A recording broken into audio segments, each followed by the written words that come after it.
사랑하는 베델의 성도 여러분, 오늘 하나님께서 우리들에게 주신 말씀은 시편 46편 1절에서 3절의 말씀으로 베델과 함께 하시는 하나님이라는 제목으로 말씀을 선포하려고 합니다. 이 말씀이 우리들에게 선포될 때 우리들에게 마음속에 성령님의 크신 역사가 함께하기를 간절히 기도하고 소망합니다. 여러분, 혹시 운전 중에 안전벨트 안 매보신 적 있으신가요? 안 매본 적. 맨적 말고 안 매본 적. 지금 몇 분들께서 고개를 끄덕거려 주셨어요. 감사합니다. 이렇게 마음을 동해 주시니 감사해요. 제가 아는 친구 중에 안전벨트를 정말로 안 매는 친구가 하나가 있어요. 근데 그 친구가 친구들 사이에서 안전벨트를 안 매는 걸로 유명합니다. 그래서 저는 이렇게 이야기합니다. 야, 안전벨트 좀 매봐. 그때 이 친구는 이렇게 이야기합니다. 아우, 괜찮아. 별일 없을 거야 라고 매번 넘어갑니다. 근데 어느 날 정말 예기치 않게 그 친구가 운전을 하다가 큰 사고가 났어요. 차가 3바퀴 반인가 4바퀴 반인가 삥삥, UFO 아시죠? UFO가 삥삥삥삥 돌듯이 이 차가 갑자기 차가 삥삥삥삥 UFO처럼 돌면서 그 전봇대 같은 큰 가드레일 같은 거를 박았다는 거예요. 근데 이 친구가 다치지를 않았어요. 그래서 어떻게 너 안 다쳤냐라고 물었더니 그날따라 2년 만에 3년 만에 처음으로 안전벨트를 맸다는 거예요. 근데 그 사고가 끝난 후에 그 친구가 이렇게 이야기합니다. 너 왜 안전벨트 그러면 그날은 맸냐? 라고 물었더니 이상하게 그날따라 안전벨트를 매고 싶었다는 거예요. 느낌이 그랬다는 거예요. 제가 그 이야기를 듣고 한 가지 깨달은 사실이 있습니다. 우리는 평소에 별일 없겠지 하고 스쳐 지나가지만 위험이 닥쳤을 때 우리를 지켜주는 건 바로 준비된 보호장치라는 것입니다. 오늘 20편 46편의 말씀, 하나님은 우리의 안전벨트와 같은 분 아니십니까? 우리가 힘들고 환난 중에 있을 때 그냥 지나치지 않으시고 우리를 가장 안전한 곳으로 지켜주시는 나의 하나님, 그분은 우리의 피난처시고 힘이 되시고 우리가 두려워할 이유가 없게 만드시는 나의 하나님이신 것입니다. 여러분, 지금 내 삶에 하나님이라는 안전벨트를 매고 있으십니까? 아니면 별일 없겠지 하고 그냥 넘어가는 일은 있지 않겠지요? 오늘 우리 말씀을 통해서요, 하나님의 보호하심을 다시 한번 묵상하고 믿음으로 주님의 안전벨트를 꽉 하고 쪼여 매일 수 있는 우리 모두가 되기를 소망합니다. 오늘 본 시편의 말씀에는 히스기야 왕 때 아수르 왕 그 사네립의 침공을 받아 이 남유다가 온 성읍이 함락된 이야기입니다. 이제 예루살렘 성마저 함락의 위기, 처함을 당할 때 하나님은 역사로 인해서 그 구원을 받은 사건을 배경으로 하고 있다는 거예요. 히스기야 왕 시대 남유다는요, 아수르 왕 사네립의 그 대대적인 침공으로 모든 성이 함락을 당했어요. 예루살렘마저 위기에 처한 그 절박한 상황에 놓여 있게 되었다고 이야기를 합니다. 그러나 이때 하나님의 놀라운 개입으로 예루살렘은요, 구원을 받게 됩니다. 이 사건은 절망의 끝자락에 있는 그들에게 희망을 발견하게 되는 하나님의 역사적 구원의 힘을 강력하게 보여주고 있습니다. 이것은 그냥 단순한 전쟁의 이야기가 아니에요. 하나님의 능력과 사랑이 절제절명의 순간에 어떻게 드러나는지 우리 모두가 생생히 체험할 수 있는 믿음의 본보기라는 것일 줄 믿습니다.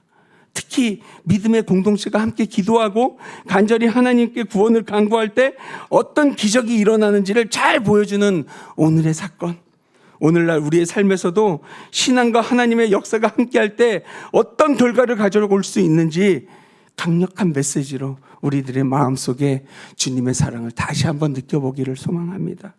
오늘 말씀 1절을 봅니다. 하나님은 우리의 피난처시요 힘이시니 환난 중에 만날 큰 도움이시라 라고 이야기를 했어요. 남유다의 대부분은 이미 아수르 군대에 의해 초토화됩니다. 그들이 자랑하던 땅과 마을은요, 황폐화가 됐어요. 폐허가 됐습니다. 이제 남은 건 예루살렘 성 하나밖에 없어요. 덩그러니 남아 있었습니다. 근데 그마저도 수십만의 아수르 군대가 사방을 둘러싸고 이제는 숨조차 쉬기 힘든 압박을 가하고 있었어요. 가슴이 메어오죠. 더군다나 사내들린 장수 그 랍사게가 큰 소리로 외칩니다. 너희는 끝났다. 이제 니들은 항복을 해라. 이 말은요, 남유다 사람들에게 마치 운명의 사형 선고처럼 들렸을 것입니다. 상황이 최악 중에 최악으로 치달았어요. 그들에게는 힘도 군사도 앞으로 미래에 대한 계획도 아무것도 없었습니다.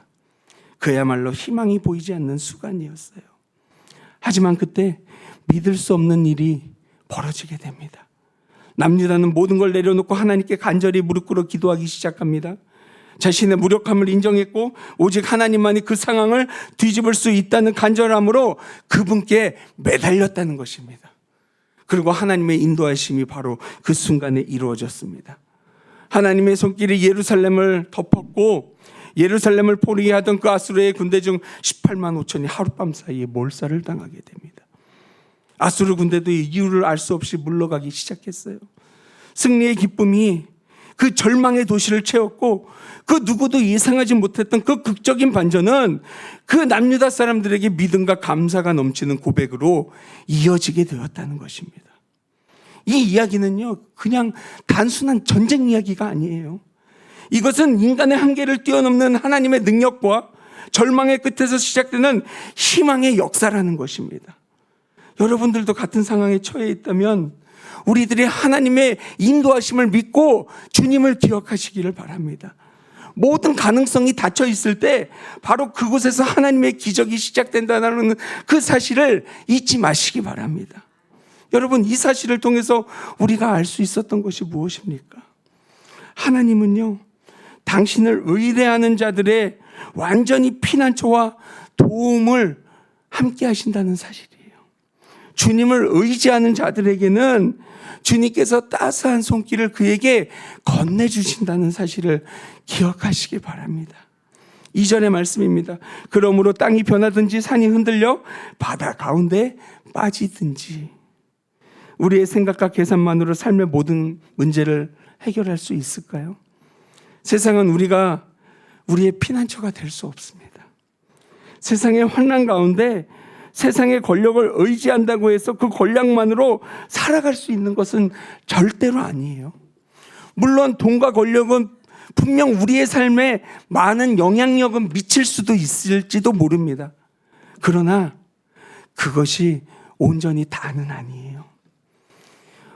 환난과 어려움 가운데서도 정말로 끝까지 우리를 지켜주시는 분은 나의 하나님이라는 사실. 하나님을 의지하는 사람은요, 고난 속에서도 절대로 흔들리지 않습니다.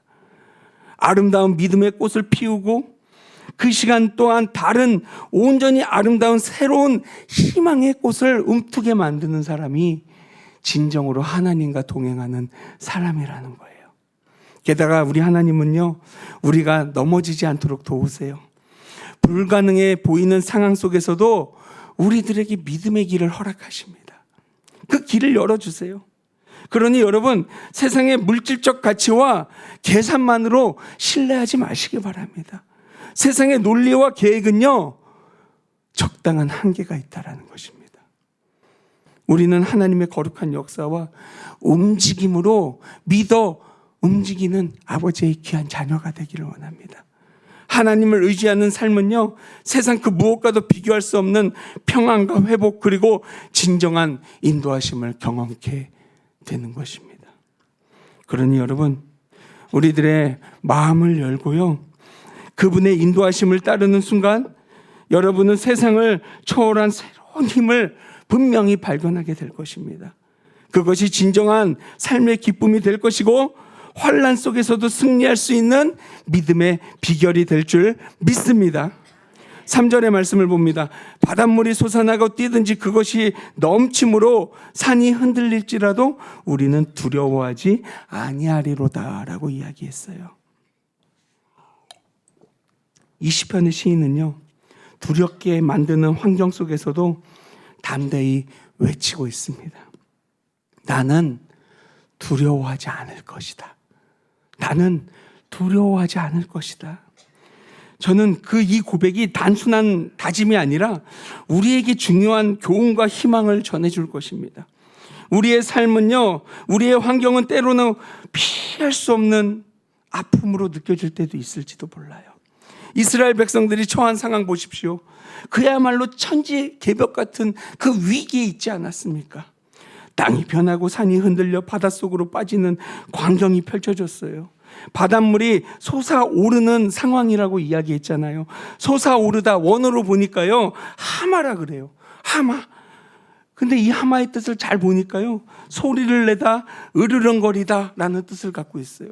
바닷물이 솟아오르며 이어지는 파도의 소리는 점점 더 높아졌을 것이고 몰아쳤을 것이고, 그 소리는 마치 사자가 포효하듯이 강력하게 외쳤을 것이에요. 그러니 우리들의 마음은 어땠을 것입니까? 무서웠겠죠. 집채만한 거대한 파도가 연이어 우리들에게 들이닥친다고 생각해 보십시오.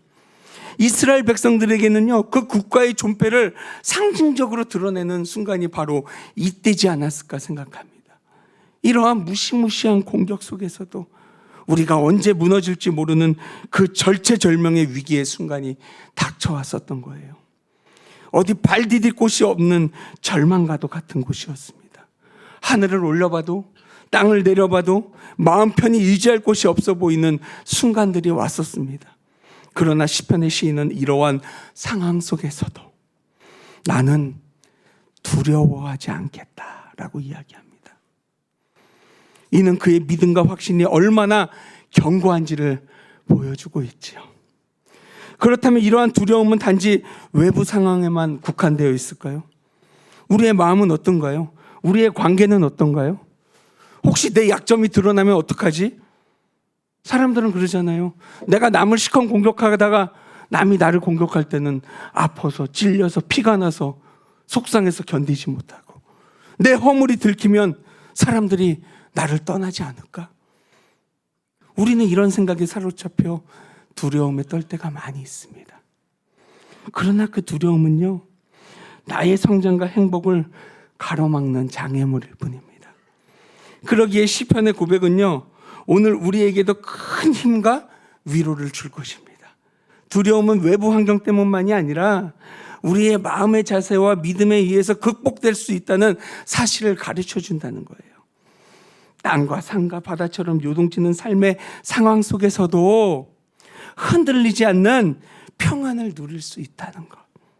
외부 환경을 넘어서 우리의 마음을 단단히 붙들어줄 믿음을 통해서 두려움 대신에 이제는 우리 마음속에 용기를 택하시기를 바랍니다. 시편의 시인이 그러했듯이 우리도 할 수 있어요.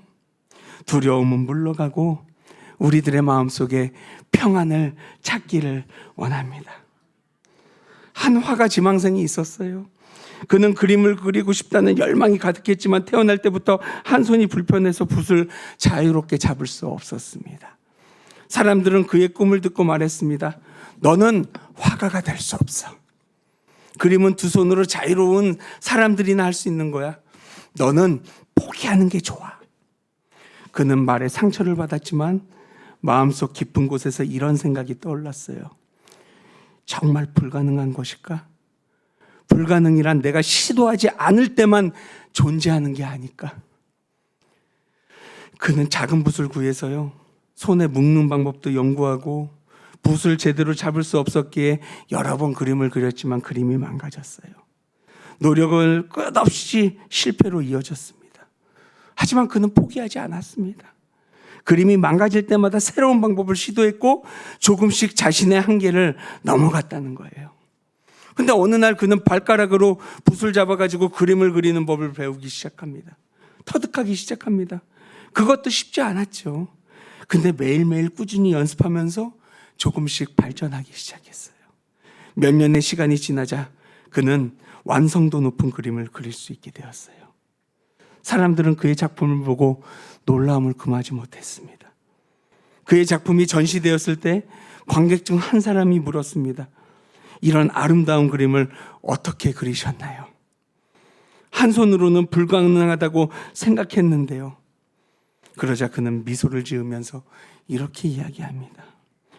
불가능하다고 믿는 순간 그것이 진짜 불가능이 됩니다. 저는 단지 방법을 바꿨을 뿐입니다. 중요한 건 포기하지 않는 마음과 믿음이에요. 세상에 불가능은 존재하지 않습니다. 그의 이야기에는 전 세계에 퍼졌고 수많은 사람들에게 영감을 주었습니다. 그는 단지 그림을 그리는 것이 아니라 불가능은 없다라는 그 진리를 자신의 삶으로 증명해 낸 것이죠. 여러분, 우리의 삶이 불가능하십니까? 우리의 마음속에 낙심만 있습니까? 불안에 떨고 있습니까? 데살로니가 후서 3장 13절에는 이런 말씀이 있습니다. 형제들아, 너희는 선을 행하다가 낙심하지 말라. 고린도후서 4장 16절에는 그러므로 우리가 낙심하지 아니하오니 우리의 겉사람은 낡아지나 우리의 속사람은 날로 새로워지느니라. 히브리서 12장 3절에는 너희가 피곤하여 낙심하지 않기 위하여 죄인들이 이같이 자기에게 거역한 일을 참으신 일을 생각하라. 여러분, 우리는요, 낙심하는 순간 아무것도 할 수 없게 돼요. 그렇다면 우리 믿음의 사람들은 어떻게 변해야 됩니까? 저는요, 된다라고 고백했으면 좋겠어요. 입에는 권세와 능력이 있어요. 된다 하는 자에게는 되는 복이 있습니다. 근데 매일 내 입에 저주와 원망과 시기와 질투만 하고 산다면 안 된다, 없다만 하면 그런 인생이 되는 거예요.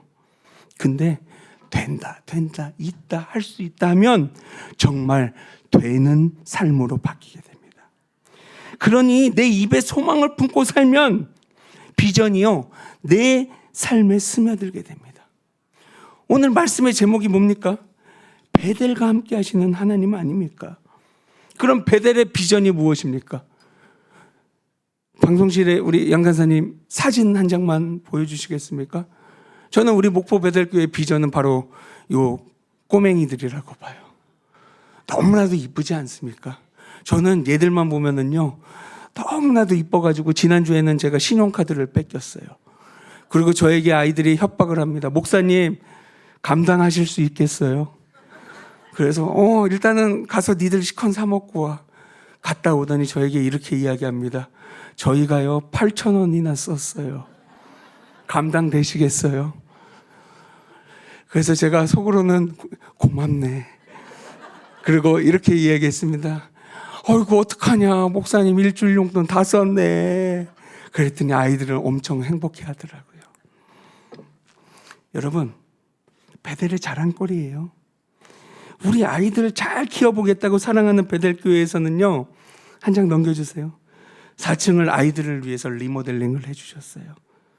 한 장을 더 넘겨주십시오.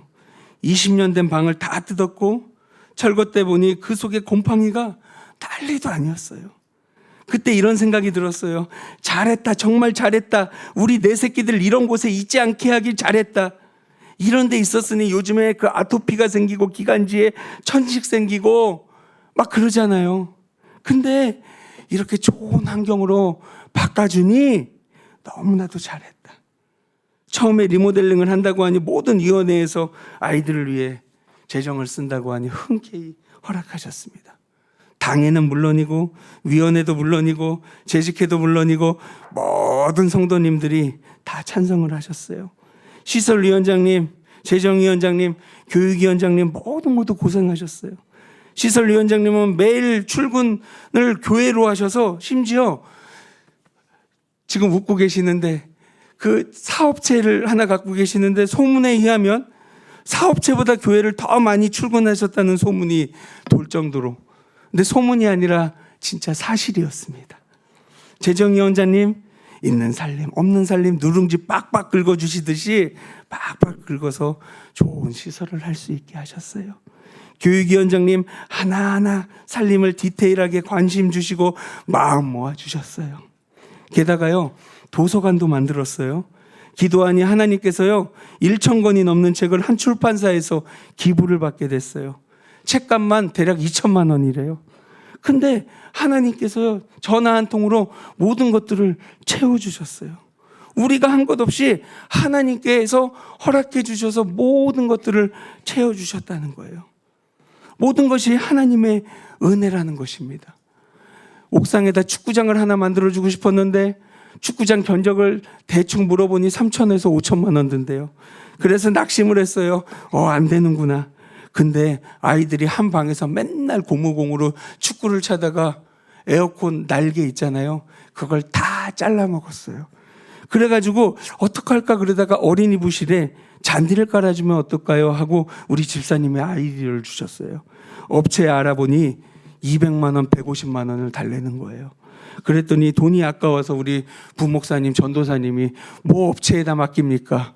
그러더니 네이버에서 잔디를 신청해가지고 하루 종일 양간사님이랑 자르고 붙이고 잔디를 깔았어요. 꼴대를 만들었습니다. 여러분, 이 모든 것들이요, 하나님의 은혜와 사랑 없이는 할 수가 없는 거예요. 돈 하나를 써도요, 헛되이 쓴 것들이 단 하나도 없다라는 것입니다. 수고가 안 들어간 곳이 없어요. 들어간 곳마다 발품을 팔지 않는 곳이 없었습니다.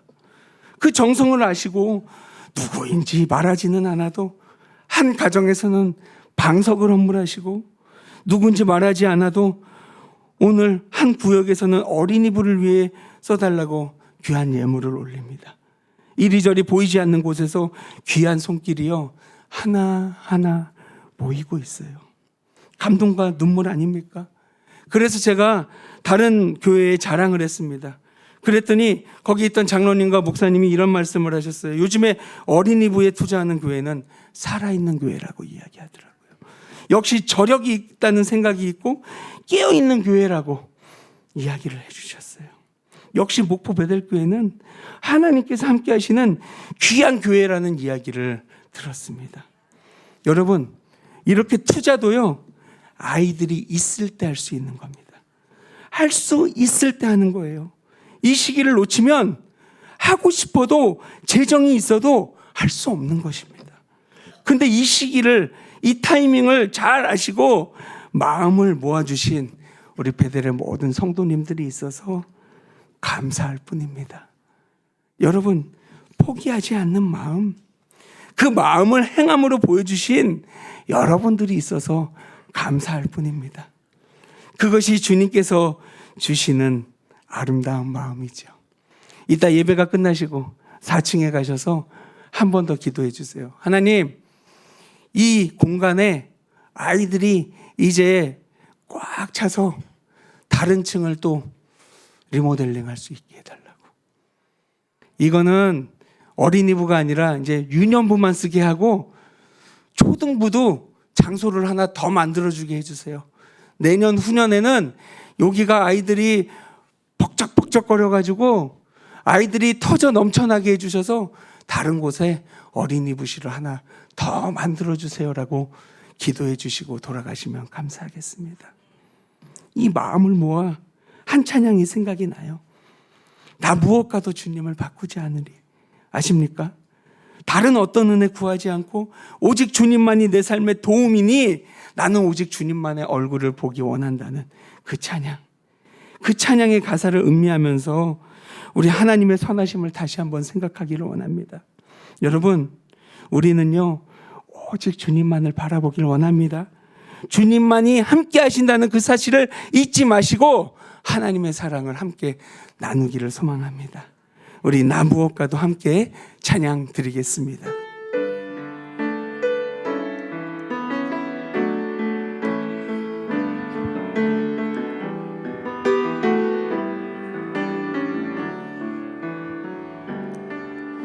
나 무엇과도 주님을 바꾸지 않으리. 다른 어떤 은혜 구하지 않으리. 오직 주님만이 내 삶의 도움이시니 주의 얼굴 보기 원합니다. 주님 사랑합니다. 주님 사랑해요.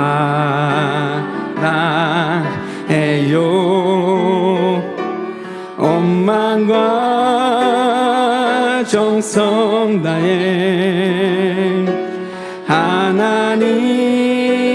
하나님의 신실한 친구 되기. 우리 다시 한번 찬양하길 원합니다. 나 무엇과도 주님을 바꾸지 않으리. 다른 어떤 은혜 구하지 않으리. 주님만이 내 삶의 도움이시니 주의 얼굴 보기 원합니다. 주님 사랑해요.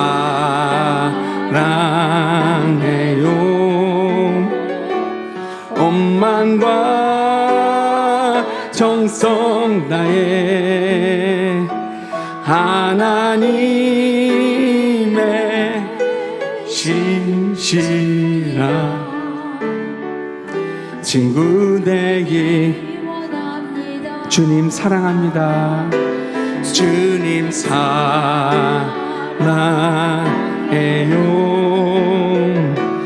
온 마음과 정성 다해 하나님의 신실한 친구 되기 원합니다. 우리 두 손을 모으고 진중히 기도하기를 소망합니다. 내가 세상을 두려워하며 살고 있었는지, 진정 내가 주님을 온전히 바라며 살고 있었는지, 내가 말씀에 순종하며 살고 있었는지, 이 시간 마음을 담아 주님의 음성에 귀 기울여 보도록 하겠습니다.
우리가 세상을 두려워하며 살아왔는지 아니면 주님을 경외하며 살아왔는지를 돌아봅니다. 세상의 걱정과 두려움이 제 마음에 채운 날들이 있다면 우리를 용서하소서. 주님의 마음을 붙잡고 주님을 두려워하며 살아가는 믿음을 허락하여 주시옵소서. 예수 그리스도 이름으로 기도드립니다.